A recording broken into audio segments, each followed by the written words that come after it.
It is still Players Scorecard on Sports Radio 88.9 Brilla FM. And this morning we have a Nigerian player. He plays for Mainz 05 in the German Bundesliga. He's played in China. Of course, he's also played in the local league. Played for Warri Wolves at some point. It is my pleasure to welcome Super Eagles striker and Mainz 05 of the Bundesliga, Anthony Uja. Good morning and welcome to Players Scorecard. Good morning, Tony. Thank you for having me. My namesake, how you doing? Yeah, I'm good. Okay, it is officially 17 days to go before the World Cup. On a personal note, I'm sure you must have been disappointed when just over a week ago, Genetro listed his players and your name was not there. Disappointed will not be the right word.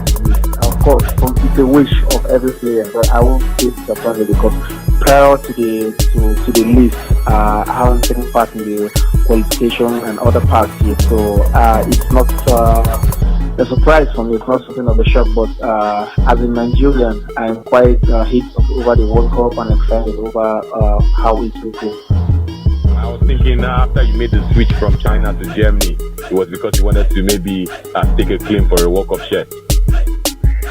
Yes, actually, coming back to Germany was part of the plan before I went to China. My plan was not to stay more than 2 years. I had a really good offer. I'm not going to beat around the bush and say the offer is something about career-wise or anything. No, and I'm just going to get it straight as it is. I had a really good offer, an offer that would be good for me and my family and my future as well. So I give it a deep thought. Spoke to a lot of people, and I know career-wise it's not the best move, but considering other factors in the future and everything, I took the offer. But at the same time, I wasn't ready to go end my career over there. So I planned to take 2 years from my time in Germany. I've been in Germany for 5 years, so I decided to take that time off. It was just a year and a half. I ended up staying there for just 1 year and a half. And I had a really good conversation with Mainz, which the manager was my manager while in Werder Bremen. So it was quite quick and easy step for me to make back to Germany, considering the fact also that I still have a lot of years to play. So and the Chinese league compared to the European league, it's a lot of difference. So I was not ready to lose too much quality, so like I said, it was part of the plan, so I came back at the right time. Of course, I tried to give it a shot to be considered in the national team, but I knew it was going to be very difficult because we were talking about 6 months before the World Cup, so, and also I still have to deal with the fact that I was on 3-month holiday before the German league resumed. And I was already on holiday from the Chinese league. So putting that all together, I knew it was going to be difficult. But I had meetings with the national team coach in Germany, and he explained to me why he shown and that he would love to see how I progress in the coming seasons. So I was quite impressed with his honesty and the way he's handling the national team. So for me, from bad feeling or any negativity, it's nothing from my part. I'm just very excited about the World Cup. Yeah. Talking about the World Cup, later tonight we play against Congo DR, and the coach has revealed that he will drop 5 players. Some of these players are your teammates, some of course ex-teammates and even friends. What do you make of our chances against Congo DR? How do you see the game panning out, and how big of a headache do you think it will be for Genetro to drop 5 players tonight? Yeah, I think he's an experienced coach, and he knows that to get the best team to World Cup, he needs to disappoint certain players.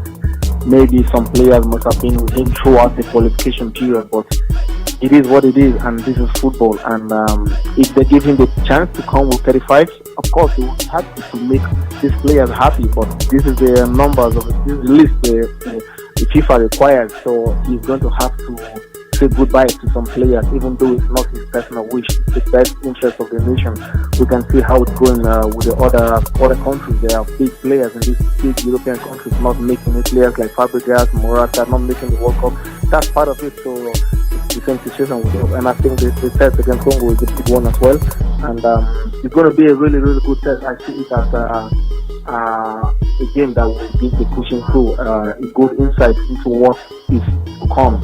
Of course, there are bigger other opponents in the World Cup, but we are talking about players who have just played so many games for their clubs and some playing few games. For them coming in because they've been part of the national team for a while. So he makes this combination, and there is no better time to play Congo than now. I want us to talk about what happened over the weekend. A lot of people are still talking about Sergio Ramos, Mohamed Salah, Liverpool, Jurgen Klopp, Zidane, and of course Real Madrid. Where do you lie in all of this? I think for me, as a player, I was hoping Madrid wins. I'm personally a Chelsea fan, but my team in Spain is Real Madrid. But in that very situation, as a football player, seeing things from a neutral point, I think Real Madrid is a team built for the Champions League. So I wasn't surprised that they won, and also with Ramos and Salah and all that. We all know Ramos is a player that wants to win at all costs. And that comes with a lot of dirty things. You have to do some dirty things. You know, he's not a player who wants to be liked by everyone. He's not a player who wants to please everyone by playing clean. He's a winner. And as a winner, sometimes you need to go dirty. And we've seen it many times. I mean, he has one of the highest numbers of red cards in the Spanish league. But he's a winner. He's a champion. And you've seen that since he joined Real Madrid from Sevilla. So, but I don't think it's his intention to hurt his shoulders. You know, he wanted to bring him down, but not to lay on him to break his shoulder or something. You know, so getting him down like a foul, like a stylish foul, yes, but I think it's in his heart, in his mind, I think it's not his wish to hurt him, you know, because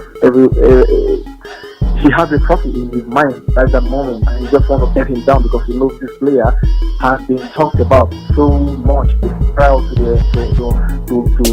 the final. And him being the defender and Salah being the striker, they must have read too much about it to make him try to get him down somehow. But to get him out of the game, I don't think he has that. He had that intention. Last week, your teammate at club level moved to Brighton. I'm talking about Leon Balogun. I don't know how much you miss him, and I don't know if you want to follow him to the Premier League, perhaps. I won't miss him so much because he was my Pidgin English student. I was teaching him Pidgin English actually before he left. He was so excited about my coming to Spain. And in the 6 months I was there, he was learning Pidgin English and he was getting better and better. So I will miss him as his Pidgin English teacher and also the good teammate. He's very fun to be with. Everyone likes him so much, and I was happy to have someone that close in the locker room. That made my return to mind very. I settled down very fast because he was there for 3 years before I came, and I knew that was going to happen because it's his wish to play in the Premier League. You know, and it cannot happen at a better time than now because he's almost 30 years old now, and this is the right time to grab an opportunity like that to play in the league, in the league like that. Premier League has always been my wish, and before I left China, I had offers, but I could not make it because of work permit and other things. So that was going to China because I needed the work permit, you know, the 45% playing for the national team, which I haven't reached. You know, and also I haven't had so much work in the national team, which I accept. You know, everyone is not destined for everything. Even though I've not given up on it, I will keep fighting for it. But I've had so much success so far on the club level, so I believe that's the way God works. He gives everyone their blessings in their various ways. But for Leon, I'm really happy for him. I will miss him, and I wish him all the best in his new club. Let's talk about something very sensitive. The World Cup is going to Russia. There's so much talk about racism and how to kick out racism. I know that yourself and Leon Balogun sometime this year were victims of racist chants and racist abuse.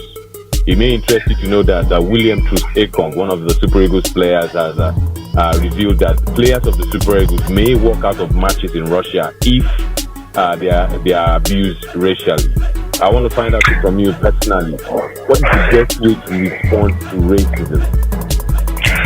Yeah, for me, racism will always be around. It can be minimized, it can be reduced, but it can almost never be eradicated. You know, it's quite unfortunate to say that, but it's been around for a long time. And I think the campaign they are doing, they just need to step it up more, because the new generation need to know how bad it is to do such a thing to a black player, to a colored player. So I think there has to be more campaign and also a strong statement. There is no better way to make a strong statement than to walk out of a game. We've never had an incomplete World Cup game because of racism. I mean, if you look at the world football today, there is nothing exciting without players of color. Be it the national team, be it club football, women football, anything, there are players of color. So I think it's high time to make a strong statement. We've seen players like Montario walk out of games. We've seen strong players like Kevin Boateng walking out of games, but this has never happened in the World Cup. Everyone, the entire world, the whole world is watching the World Cup. Not everyone watches the Serie A where Montario walked out of. Not every player watches all the leagues, but a World Cup, and the whole world is watching. They need to know how bad it is. I'm not trying to instigate a walkout of a match. I mean, it's not beautiful. I mean, the World Cup is the most beautiful competition in the world. Everyone should enjoy it from the beginning to the end. So also the black players, also the colored players, also. And the only way they can enjoy it is not being racially abused. So if the game is incomplete, it's a really, really strong statement. I don't think FIFA will support that, but the organization Kick It Out should try to have more campaign. They've been trying a lot, like TV commercials and newspapers and everything and radio commercials, but the players need to start doing something about it. My experience in Germany with Leon Balogun was during the warm-up. During the warm-up, we were not even in the game. And while they were doing that, they have a player in their own team, Hanover, a black boy, a young player, 2 years old boy, very young player. He is their hero, the top scorer at that moment. I mean, how do you feel having a black player scoring goals for you every weekend, and then you have a black player in the other team just during warm-up who's not even playing, and you are abusing him, making all monkey chants and all this thing? I mean, it's not nice. That doesn't, and there is the most painful thing about it is that there is a young boy, I think he's less than 13 years old. He's in the middle of them while they are doing this thing. So tell me, this boy grows up, he's going to want to follow their footsteps. So it's racism has, like I said, it's going to be around, but we need a stronger statement to reduce it, at least do something about it. Okay. Anthony Uja, I want to thank you immensely for finding time to talk to us today on Players Scorecard. No problem, it's my pleasure. Yeah, enjoy your day. Enjoy the rest of your day. Thank you, man.